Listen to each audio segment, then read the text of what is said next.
Internet! What's up, Internet? Yeah. What's going on? It's Tuesday night. Most of you won't be watching this until Wednesday morning. You better have your Technicolor Dream Pants ready for Wednesday. Hump Day! Get going on a hump day. Hey, I know you've already seen this little bit of the intro of the video here, this first 30 seconds, but I wanted to give you an idea what those of you that haven't seen it, the beginning of what the sump looked like before we started making some additions. These are the macro plugs that I've used for this project. There is the tray, and there's one of the macro plugs that I pulled a little chunk of it out. There's both sides are supposed to be flat. It's got a slit down the middle, so you can guess what? Put your seeds in there. Put your seeds in the center. This is just a little bit of an overview. I put in the Amazon page, the Amazon store. Those of you that want to support this fish YouTube's channel can go through the Amazon store, and I linked some of the products that I used to in this video on the Amazon store. Also, if you're going to buy other stuff, go through there. It just basically gives a little bit of props. Doesn't change the price. Doesn't do any of that kind of stuff. Just gives some props to us for sending you over. And I say us because Victoria helped in making this video again. That's 2 in a row. That's 2 in a row, babe. Woo. Oh, she says woo. She's excited. This is a little bit of a test fit of the tray. Oh, yeah, I should probably say what I'm doing here. What I'm doing is sprouting all of this summer's garden veggies, from tomatoes to green peas to onions to zucchinis. What else am I forgetting? Probably an avocado tree. I don't know. I'm not really an avocado tree, but you know, the usuals, Brussels sprouts, cabbages, spinach, beans. Did I say beans? I already said beans. Snap peas, you know, all that good stuff. The good stuff that you would want to get from the veggie department, whereas you'd be spending a shitload of money on organic vegetables at the store, when you don't even know that they're organic because they have to use pesticides just like anyone else. And let's argue about organic versus standard produce. Let's argue about that. Let's do it. Let's argue about it. You know, sad fact of the story is that everybody has to use some form of pesticide at some point. I know a lot of the organic guys use certain things like tobacco juice to keep animals or pests off of their plants. So those of you that are out there spending an extra $10 a pound on your organic produce might want to consider the carcinogenic factor that may be in your produce that you don't know anything about. I mean, think about that, right? Although I smoke cigarettes, so who cares? But don't smoke; it's bad for you. Anyhow, I like to grow things. I like to know where my food comes from. So I'm working on a lot more of that this year, and this video is highlighting some of that. Some of you that are new to this channel will probably be wondering why I'm rambling on about all sorts of nonsense, but that's what we do here. And trial and error, denial and error, whatever you want to call it. This is one of the trays that I'm sprouting from is actually going in my sump. You can see here I'm cutting a light diffusing panel, which I generally get at Home Depot. I don't know if you can get it on Amazon. I haven't seen if you can buy it on there or not. It is a really common thing. It's for light diffusing. So if you're looking for something similar to this that I use, it's a light diffusing panel. So if you go to Home Depot or Lowe's or whatever and go like, I need that light diffusing egg crate stuff, the guy there will be like, oh, we've got that somewhere down here. Don't buy the chrome stuff. The chrome stuff is nasty. I'm sure it's great for light diffusing, but I buy the plain white or black.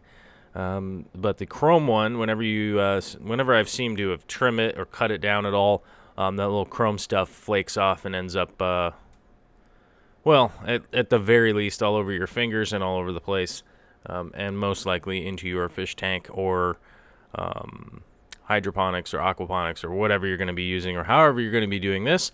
To those of you that grow certain products that may or may not be legal in Washington and Colorado, if you know what I'm talking about, you're probably pretty familiar with this process, and watching this video would be very boring to you. But to those of you who have not done any indoor type of gardening, this is a bit of a tutorial that I think will be helpful to all sorts of people. I've hooked up a plant light above my sump here that is a daylight T8. It's a 4-foot double 2-bulb T8 light fixture. Very simple. One of the bulbs is a, quote, aquarium bulb, which is actually giving off a lot of the extra red light that you can see in the video here. Not actually that tan for this time of year. I will be in about 4 months. And the other bulb is a 6500K daylight bulb. Those are the bulbs on there, running on about 9-hour schedule right now. Because of my own obstinance, I don't want it to be on an 8-hour schedule. For some reason, I think I get an extra hour of viewing or whatever running on the 9-hour. But that is the light that's underneath here. And this is actually the filtration system underneath my aquarium. You can see here I'm doing some adaptations. What I'm currently doing right there is cutting the egg crate and putting it together with zip ties. And now I'm putting this cage around my water change pump that I'm currently using on this system so that I'm not getting extra plants and all sorts of stuff sucked into my pump impeller and send it, or either clog my pump or send it into the drain sink that I use for water changes. So now I've got that part done. Every once in a while you will see me pop up out of the sump with that green net there. That is me either netting a stray shrimp or netting crappy old leaves out that are just floating around in my way. One or the other. Generally, if I go somewhere with the net, I was probably putting the shrimp back up in the top of the tank. I have not put a net or a screen over my overflow to keep the amount of shrimp in the main tank, so some of them have ended up down in the bottom, down in the sump. But there's also algae down there for them to eat too, so not a big deal. Don't mind it so much. I would just rather them do the work up in the display. All right, as you can see here, Vicky, my lovely assistant, is basically, she's putting the seeds in the rock wool and putting them into the tray. At the very end of the tray, we're labeling what those seeds are.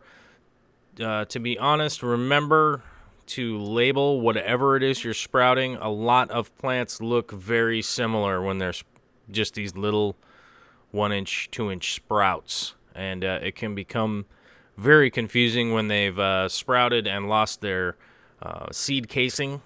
And you cannot figure out what the hell it is unless you label it. So you have to have somebody that's organized like Victoria to write down on the label what she's putting in there. Because generally I don't, and then I'm kind of, for lack of a better way to put it, I'm kind of fucked later. And I don't really know what I'm putting and planning where. So these plants that we're sprouting here is sort of, we're getting a jump on Mother Nature. Getting a jump on Mother Nature. It's too cold outside, and we also don't want to start out by planting seeds if we don't know if they're going to sprout or not. Sometimes seeds won't germinate properly, they won't sprout, and then you plant them in the ground, and then you just have holes in your garden where nothing comes up. So this is a pretty simple and easy step. Also, we can do this throughout the summer because of the temperature-controlled situation in the fish room, with not only the water, but also with the exhaust fans and stuff, and keeping it pretty relative temperature and humidity in there. We can also be sprouting stuff over the summer to keep our planting cycle going longer.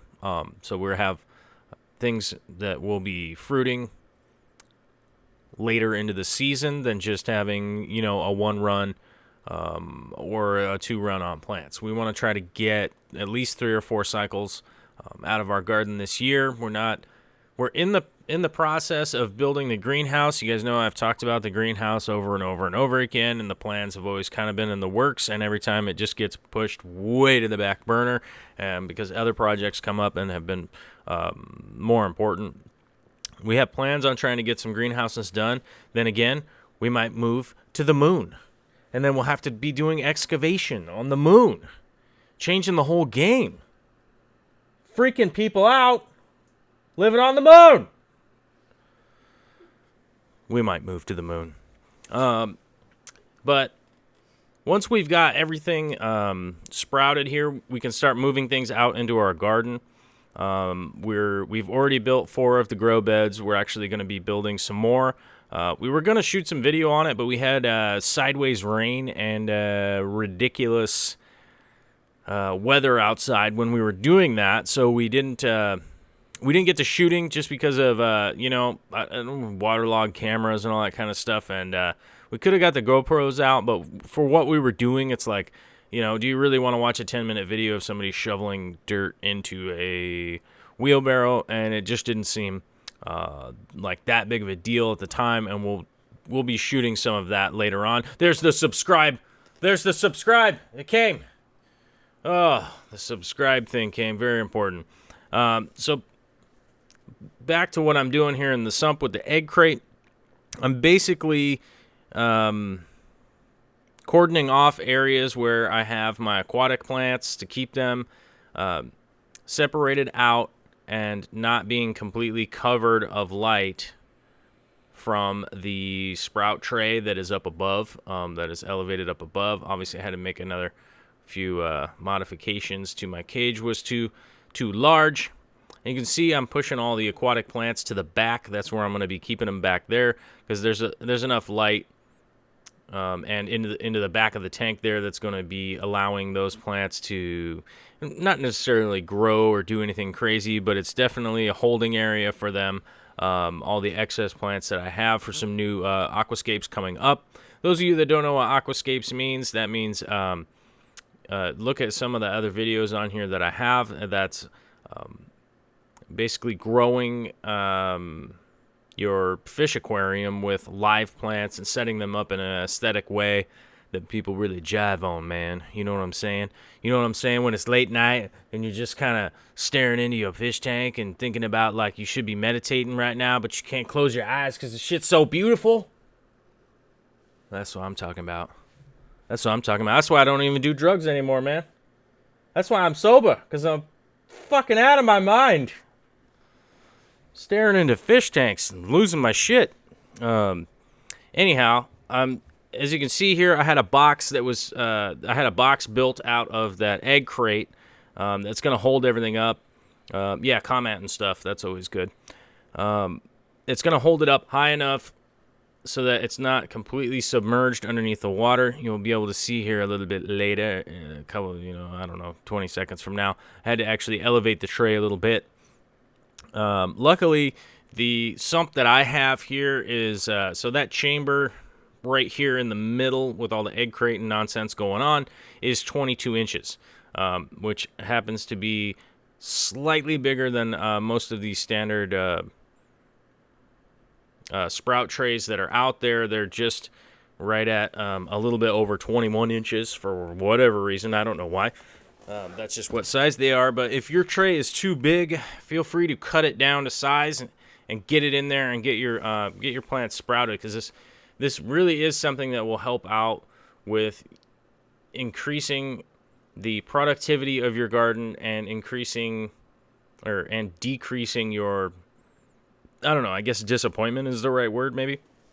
But it really speeds up the process that you're working on here. If I had to stick these outside and hope over the next 3 weeks that they're sprout and start to grow, it really puts me behind the 8 ball when we start getting into March and April, which are those really kind of essential months to get some hardy growth out of your plants before summer comes around and they start aggressively growing.